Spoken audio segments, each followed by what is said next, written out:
Isang hula laban sa Ehipto. Masdan ng Yahawa ay sumasakay sa isang mabilis na ulap at paparating sa Ehipto. Ang mga Diyos-Diyosan ng Ehipto ay nanginginig sa harap niya, at ang puso ng mga Ehipsyo ay natutunaw sa takot. Aking pag-aalitan ng Ehipsyo laban sa kapwa Ehipsyo. Maglalaban ang magkapatid, maglalaban ang magkapitbahay, maglalaban ang lungsod laban sa lungsod. Maglalaban ang kaharian laban sa kaharian.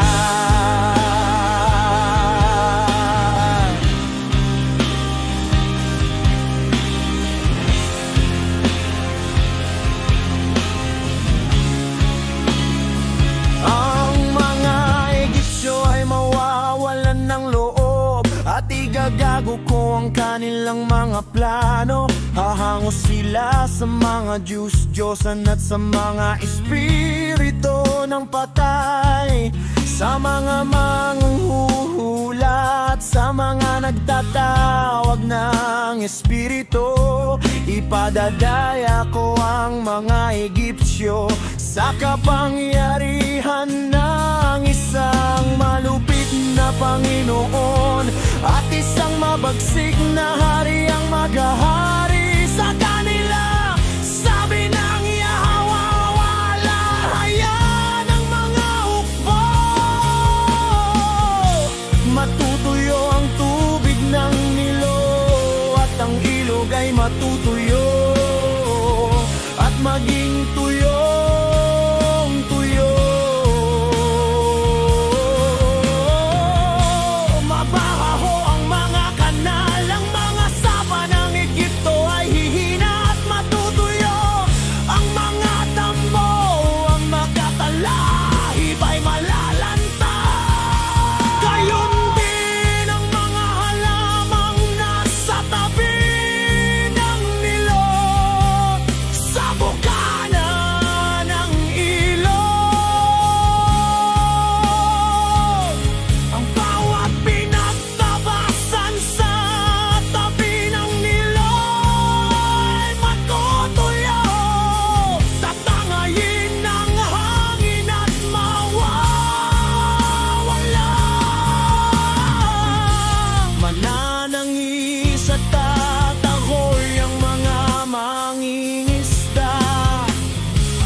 Naglalagay ng kawil sa Nilo, ang mga naghahagis ng lambat sa tubig ay maaandusay sa pagdadalamhati.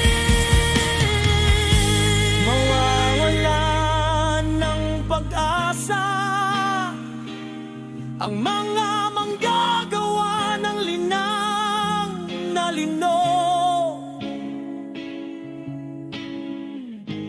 Mawawalan ng pag-asa ang mga manghahabi ng pinong linig. Malulungkot ang mga manggagawang pangtela, at ang lahat ng mga manggagawang bayaran ay mapapagapag ang puso. Ang mga pinuno ng SOAN ay pawang mga hangalaman. Ang mga matatalinong tagapayo ni Paraon ay nagbibigay ng walang kabuluhang payo. Paano ninyo masasabi kay Paraon, ako ay isa sa mga pantas, isang alagad ng mga sinaunang hari?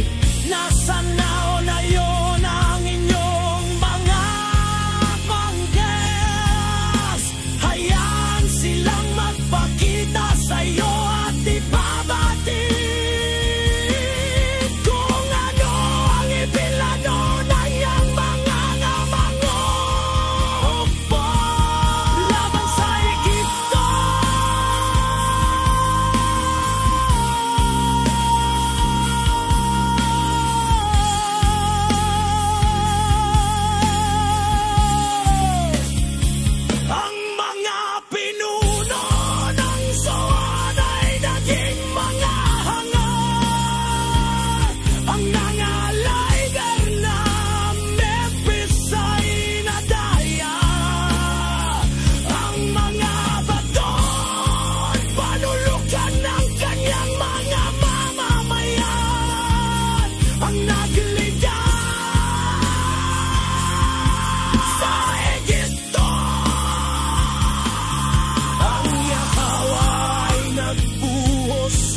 ng matinding takot sa mga Egyptyo.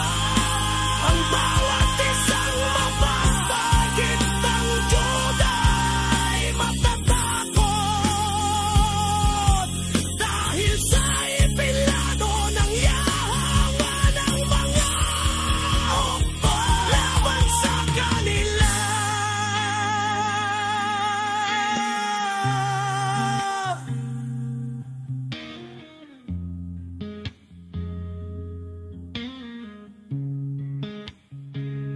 Sa araw na yon, 5 lungsod sa Egipto ay magsasalita ng wikang Kananeo at manunumpa ng katapatan sa yaawa ng mga